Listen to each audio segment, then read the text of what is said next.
Dịch Thu, suốt quãng đường đã hỏi người đàn ông đội mũ bảo hiểm về thân phận của mình. Biết được sự thay đổi lần này là vì việc điền nguyện vọng thi đại học. Nhờ kiến thức uyên bác của mình, cùng với danh tiếng trong lĩnh vực chuyên môn, được tín từ khoa kỹ thuê làm cố vấn danh dự, chuyên nghiên cứu về vi khuẩn và virus cổ đại. Chỉ có điều sau đó, vì thân phận thủ lĩnh Mạn Nhật Hoàn của Dịch Thu bị lộ, việc này mới khiến sự hợp tác của cậu với tín từ sinh vật chấm dứt. Giải quyết xong vấn đề của tín từ sinh vật, bắt thân phận tội phạm tương lai của mình vẫn chưa giải quyết được. Hết Mạn Nhật Hoàn lại đến Mạn Nhật Hoàn, tôi thật không hiểu nổi. Sao tôi cứ nhất định phải dính dáng đến ông vậy chứ? Vừa đi vừa nghĩ, Dịch Thu đã đến trước cửa phòng cách ly. Bước vào bên trong, tuy tương lai trong mơ lần này có thay đổi, bắt lại không có tiến triển thực chất nào, Dịch Thu bắt đầu đem những dữ liệu thí nghiệm đó tái hiện lại trong trí não. Thời gian thấm thoát trôi qua. Sáng sớm, sau khi xác nhận trong nhà không có ai, lấy các đồ vật kim loại trong nhà ra để luyện tập. Dịch Thu không ngừng luyện tập điều khiển tinh khí hương khí. Luyện tập suốt một buổi sáng, Dịch Thu quay về phòng, lấy hũ dịch hóa nguyên dịch đã giấu đi uống cạn một hơi. Cảm giác căng trướng quen thuộc xuất hiện, đồng thời, Dịch Thu cảm nhận rõ ràng phạm vi sức mạnh của mình. Đột ngột nhìn lên trên, có hiệu quả. Lúc này Lam Du Du gọi điện tới. Đây là hẹn ước của họ, thời gian đã định để cùng nhau đi họp lớp.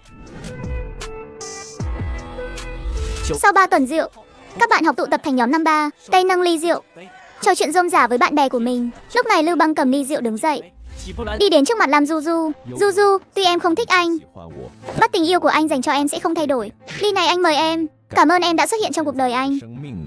Lam Du Du bản năng muốn từ chối, bắt thấy Lưu Băng đã uống cạn ly rượu trong tay, đành bất lực uống cạn nửa ly rượu của mình. Sau buổi tiệc, mọi người lần lượt rời đi. Thiên Thiến, bạn ở đâu vậy? Tớ ra ngay đây. Một lúc sau, tiếng động cơ gầm rú vang lên từ phía xa. Một chiếc xe thể thao cực ngầu chạy từ xa đến, dừng khựng lại ngay trước mặt Dịch Thu. Chào nhé. Soái ca, lại gặp nhau rồi. Cậu đến đón Du Du à? Tất nhiên là tớ rồi. Nếu không thì là ai chứ? Lam Du Du vẫy vẫy tay với Dịch Thu, sau đó lên xe rời đi. Điện thoại của Dịch Thu đột nhiên vang lên. Dịch Thu ơi, cứu tớ, cậu đang ở đâu?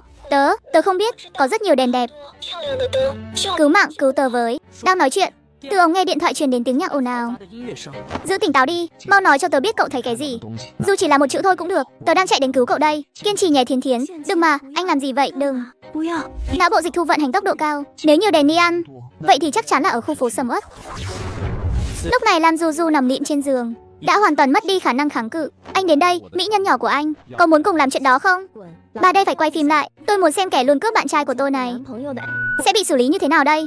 Ngay khi Lưu Băng định nhào tới, tiếng đổ vỡ vang lên.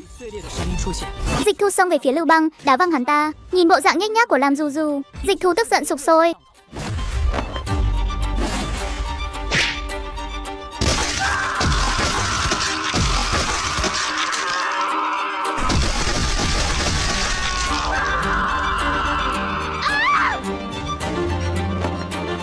Đưa tay ra, dùng những mảnh sắt trong phòng trực tiếp bọc kín đầu của Chu Thiến Thiến.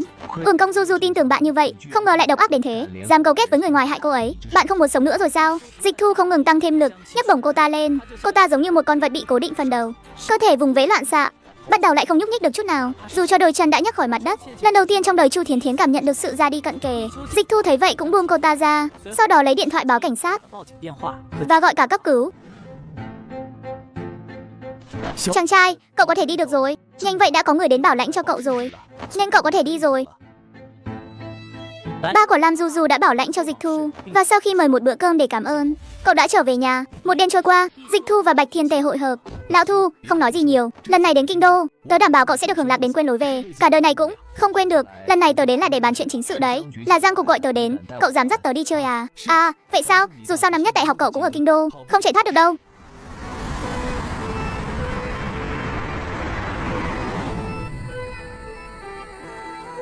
Bạn học Dịch Thu, đã lâu không gặp. Giang Cục, đã lâu không gặp. Sau khi trở về lần trước, tôi đã báo cáo tác dụng của loại chất lỏng mà cậu nói lên. Viện khoa học trải qua thực nghiệm của các chuyên gia, hiện tại đã chứng minh những gì cậu nói là sự thật. Thực nghiệm chứng minh không phải là thực nghiệm trên người, mà là thực nghiệm trên chuột bạch. Theo phản hồi từ viện khoa học cho tôi, họ dùng hàng ngàn con chuột bạch để làm thí nghiệm, trong đó tỷ lệ sống sót khoảng 10%. Trong 100 con còn lại, có 2 con xuất hiện vi hóa linh viết. 2 con chuột bạch vi hóa này biểu hiện lần lượt là mọc cánh, có thể bay và tốc độ trở nên nhanh hơn. Nói đến đây Giang Cục trầm mặc xuống. Thấy Dịch Thu vẫn không hề dao động, cậu không thấy ngạc nhiên sao? Dịch Thu nhất thời không biết nên mở lời thế nào. Có phải cậu đã uống loại chất lỏng đó rồi không? Ngài, tại sao lại nói vậy? Lần đầu gặp cậu tôi đã thấy cậu vô cùng tự tin. Sự tự tin này không đến từ cảm giác ưu việt về địa vị xã hội, mà là sự ưu việt của nhân tính, giống như đang nhìn xuống chúng sinh vậy. Tôi đã rất tò mò, tại sao một thiếu niên 18 tuổi lại có loại cảm xúc này. Vì vậy tôi bắt đầu quan sát kỹ cậu, cũng coi như là một thử thách đối với cậu. Nếu không cậu nghĩ hành động ở Khâm Châu chỉ có thể xác định được một tiếng sao. Sau đó trong hành động ở Khâm Châu, mọi chuyện mà tiểu đội của Tôn Vũ Khiêm gặp phải đều quá mức không trùng hợp. Tuyến phòng thủ chưa bị kích hoạt, những của mình bị nổ chậm. Một việc thì có thể là may mắn, bắt nhiều việc cộng lại thì không đơn giản nữa. Hơn nữa sau đó Tôn Vũ Khiêm báo cáo rằng một thiếu niên chưa từng trải qua chiến tranh như cậu, khi đối mặt với sự ra đi lại bình tĩnh đến lạ thường, nên tôi đoán tất cả những chuyện này có lẽ liên quan đến cậu. Dịch Thu sững sờ, không ngờ Giang Cục lại có thể nghĩ đến nhiều như vậy. Sau đó là cuộc đối thoại bí mật của cậu và Hồ Trường Thanh. Tuy cậu cố ý xóa đi âm thanh, bắt không xóa được hình ảnh, biểu cảm của hai người đều chứng minh cậu rất hiểu rõ Hồ Trường Thanh. Vốn dĩ tôi rất ngạc nhiên, giữa cậu và Hồ Trường Thanh rốt cuộc có bí mật gì, cho đến khi cậu nói ra tác dụng của loại dịch kiên thạch đó, cũng như năng lực của Hồ Trường Thanh, nên tôi mới nghĩ đến việc cậu cũng giống Hồ Trường Thanh, cũng đã uống dịch kiên thạch. Nói đến đây, Giang Cục nhìn chằm chằm vào Dịch Thu. Thực ra tôi có thể hiểu được sự phòng bị của cậu, sở hữu năng lực siêu nhân, sợ bị quốc gia bắt đi làm trột bạch đúng không?